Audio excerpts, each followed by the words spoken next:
नमस्कार. आकाशवाणी औरंगाबाद केंद्राच्या बातमीपत्रात मी ओंकार माहूरकर आपलं स्वागत करतो. सुरुवातीला ठळक बातम्या. गोव्याच्या मुख्यमंत्रीपदी केंद्रीय संरक्षण मंत्री मनोहर पर्रीकर यांची नियुक्ती. सरकारला भेदभाव करण्याचा हक्क नाही, पंतप्रधान नरेंद्र मोदी. लोकसभा आणि विधानसभा निवडणुका एकत्रित घेण्याच्या पार्श्वभूमीवर राज्य विधानसभेची निवडणूक 6 महिने अगोदर होण्याची शक्यता. आणि मागासवर्गीय तरुणांसाठी राज्यातलं पहिलं कौशल्य विकास केंद्र लातूर इथं सुरू करण्याची कौशल्य विकास मंत्री संभाजी पाटील निलंगेकर यांची घोषणा. आता सविस्तर बातम्या. गोव्याचे मुख्यमंत्री म्हणून केंद्रीय संरक्षण मंत्री मनोहर पर्रीकर यांची नियुक्ती राज्यपाल मृदुला सिन्हा यांनी केली आहे. त्यांना 15 दिवसात विधानसभेत बहुमत सिद्ध करण्याचे निर्देशही राज्यपालांनी दिले आहेत. तत्पूर्वी भारतीय जनता पक्षाच्या विधिमंडळ गटनेतेपदी मनोहर पर्रीकर यांची निवड करण्यात आली. महाराष्ट्र गोमंतक पक्ष आणि गोवा फॉरवर्ड पक्षानं पर्रीकर मुख्यमंत्री होणार असतील तर भाजपला पाठिंबा देण्याची भूमिका घेतली. या दोन्ही पक्षांचे प्रत्येकी 3 सदस्य विधानसभा निवडणुकीत विजयी झाले आहेत. पर्रीकर यांनी काल राज्यपाल सिन्हा यांची भेट घेऊन 2 अपक्ष आमदारांसह 21 आमदारांचा राज्यात सरकार स्थापन करण्यासाठी पाठिंबा असल्याचं पत्र सादर केलं.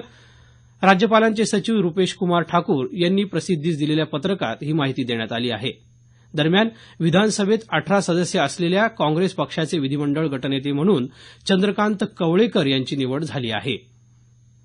लोकशाहीत सरकार बहुमतानं बनतं, मात्र ते सर्वांचं असतं, त्याला भेदभाव करण्याचा हक्क नसतो, असं मत पंतप्रधान नरेंद्र मोदी यांनी व्यक्त केलं आहे. 5 राज्यात नुकत्याच झालेल्या विधानसभा निवडणुकीत भारतीय जनता पक्षाला मिळालेल्या ऐतिहासिक यशाबद्दल नरेंद्र मोदींनी काल दिल्लीत भाजपा मुख्यालयात झालेल्या विजयोत्सवात कार्यकर्त्यांना संबोधित केलं. त्यावेळी ते बोलत होते. पक्षाच्या कार्यकर्त्यांनी यशामुळे हुरळून न जाता विनम्रपणे काम करून जनतेच्या आशा आकांक्षा पूर्ण कराव्यात, असा सल्ला त्यांनी यावेळी दिला. देशात भावनिक मुद्द्यावरून अनेक लाटा येऊन गेल्या. भावनिक मुद्दे नसताना मोठ्या प्रमाणावर मतदान होणं, यातून तरुणांच्या, महिलांच्या स्वप्नातल्या नव्या भारताचं निर्माण झालेलं चित्र समोर येत असल्याचं त्यांनी नमूद केलं. मे 2019 मध्ये लोकसभा आणि नोव्हेंबर 2019 मध्ये विधानसभेची निवडणूक होणार आहे. या दोन्ही निवडणुका एकत्र घेण्याचा विचार पंतप्रधान नरेंद्र मोदी करत आहेत. यामुळे विधानसभेची निवडणूक 6 महिने आधी होईल, अशी माहिती महसूल मंत्री चंद्रकांत पाटील यांनी दिली आहे. कोल्हापूर जिल्ह्यातल्या गारगोटी इथं भारतीय जनता पक्षाच्या कार्यकर्ता मेळाव्यात काल ते बोलत होते. लोकसभा विधानसभा निवडणुकीला सामोरं जायची तयारी ग्रामपंचायत निवडणुकींपासूनच करावी, असं आवाहनही त्यांनी यावेळी कार्यकर्त्यांना केलं. 125 कोटी भारतीयांच्या बळावर आणि त्यांच्या कौशल्यांसह नव्या भारताचा उदय होत असल्याचं पंतप्रधान नरेंद्र मोदी यांनी म्हटलं आहे. नवा भारत हा विकास घडवणारा असून राष्ट्रनिर्मितीसाठी आपण कटिबद्ध असल्याची प्रतिज्ञा नागरिकांनी नरेंद्र मोदी मोबाईल अॅपवर घ्यावी, असं आवाहन त्यांनी केलं आहे.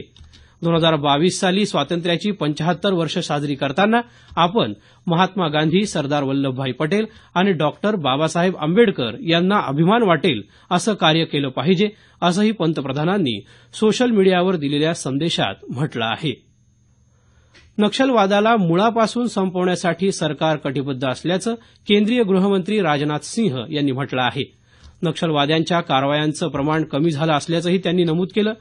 छत्तीसगडमधल्या रायपूर इथं काल ते बोलत होते. नक्षलग्रस्त राज्यांना या समस्येपासून मुक्ती मिळावी, यासाठी शासन सर्वतोपरी प्रयत्न करत असल्याचं त्यांनी यावेळी सांगितलं. रायपूर इथं केंद्रीय राखीव पोलीस दलाच्या जखमी जवानांची भेट घेऊन त्यांनी चौकशी केली. नक्षलवाद्यांविरोधात कठोर कारवाई केली जाईल, असंही ते यावेळी म्हणाले. नाट्य क्षेत्रातल्या कलाकारांच्या नव्या पिढीला मार्गदर्शन मिळण्यासाठी रंगभूमीवरील मान्यवर तसंच दिग्गज कलाकारांचे अनुभव ध्वनिचित्र मुद्रित करून ते संग्रहित करण्यात येणार असल्याची माहिती सांस्कृतिक कार्यमंत्री विनोद तावडे यांनी दिली आहे. सांस्कृतिक कार्य संचालनालयातर्फे 2016-17 या वर्षासाठीचा संगीताचार्य अण्णासाहेब किर्लोस्कर संगीत रंगभूमी पुरस्कार चंद्रकांत उर्फ चंदू डेगवेकर यांना, तर नटवर्य प्रभाकर पणशीकर रंगभूमी जीवन गौरव पुरस्कार लीलाधर कांबळी यांना मुंबई इथं तावडे यांच्या उपस्थितीत प्रदान करण्यात आला. त्यावेळी ते बोलत होते. कालानुरूप झालेले बदल संगीत नाटकांनी स्वीकारावेत, असं सांगत संगीत रंगभूमीला गौरवावस्था आणून देण्यासाठी शासन सर्वतोपरी मदत करण्यास तयार असल्याचं तावडे यावेळी म्हणाले. हे बातमीपत्र आकाशवाणीच्या औरंगाबाद केंद्रावरून प्रसारित केलं जात आहे.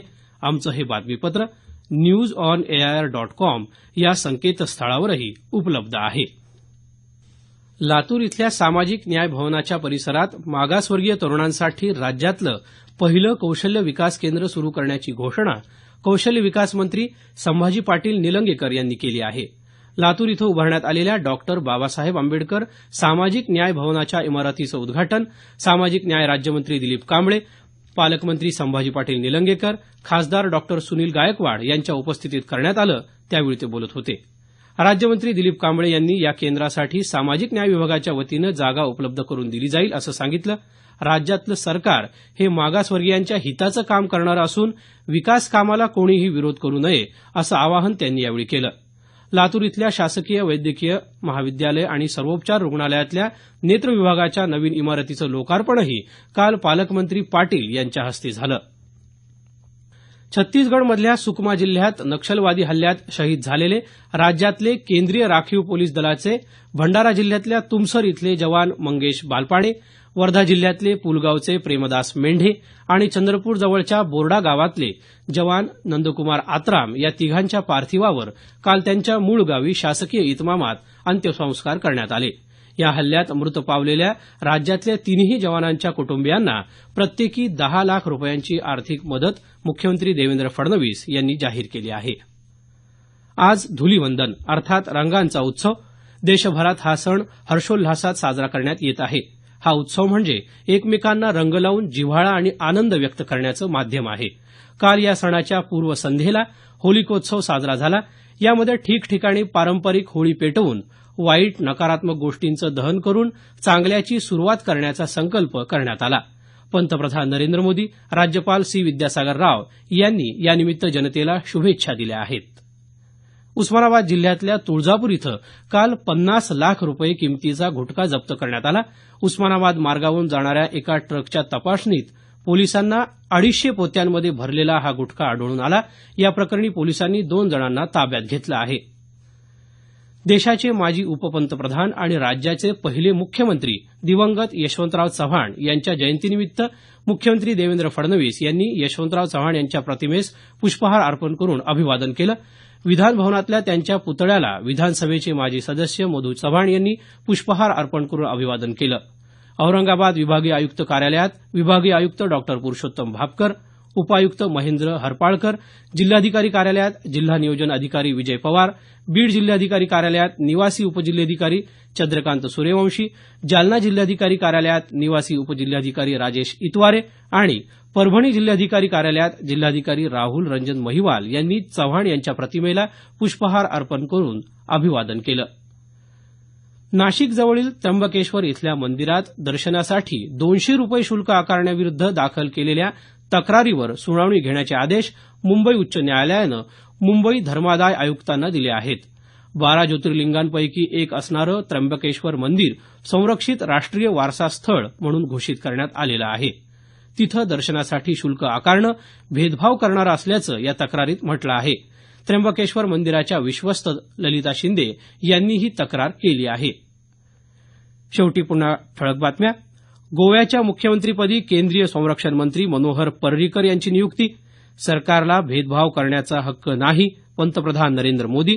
लोकसभा आणि विधानसभा निवडणुका एकत्रित घेण्याच्या पार्श्वभूमीवर राज्य विधानसभेची निवडणूक 6 महिने अगोदर होण्याची शक्यता आणि मागासवर्गीय तरुणांसाठी राज्यातलं पहिलं कौशल्य विकास केंद्र लातूर इथं सुरू करण्याची घोषणा. याबरोबरच हे बातमीपत्र संपलं. आमचं यानंतरचं संक्षिप्त मराठी बातमीपत्र सकाळी 10 वाजता.